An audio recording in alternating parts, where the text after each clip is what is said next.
এসব কি বলছিস তুই? তুই চলে গেলে এই ঘর যে আমার শূন্য হয়ে যাবে বাবা। দের মারা, বেশি নেকামি করো না তো। বাপ হয় এতদিন আমার জন্য কি করেছো? এই চলো তো, এদের সঙ্গে বেশি না বকে। খোকা যাস না বাবা, আমার কথাটা শোন। শালা কুলঙ্গার, একদিনে 50,000 টাকা লাজ। শাশুড়ি মা, আমি কি করব? হঠাৎ করে তো মালের দামটা কমে গেল। এই শুয়োরের বাচ্চা, আমার মুখে মুখে তর্ক। মা, ওর বাপের নেই চাস আর ওকে দিয়েছে রাজার পাট। তুমিও আমাকে এই কথা বলছো? You rascal. बेटे को हाथ लगाने से पहले बाप से बात कर। এই নিন আপনার 50,000 টাকা। খোকা, ব্যবসা শুরুটা বাপের টাকাতে করতে হয়, তাতে লস হলেও কোনো খেসারত দিতে হয় না। কারণ শাশুড়ি কখনো মা হয় না, আর শ্বশুর কখনো বাবা হয় না। চলো বাবা, বাড়ি চলে যাই।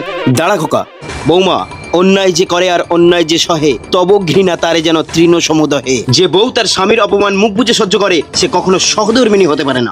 কালকে ডিভোর্স পেপার পাঠিয়ে দেবো, সাইনটা করে দিও। চলো বাবা। চল খোকা।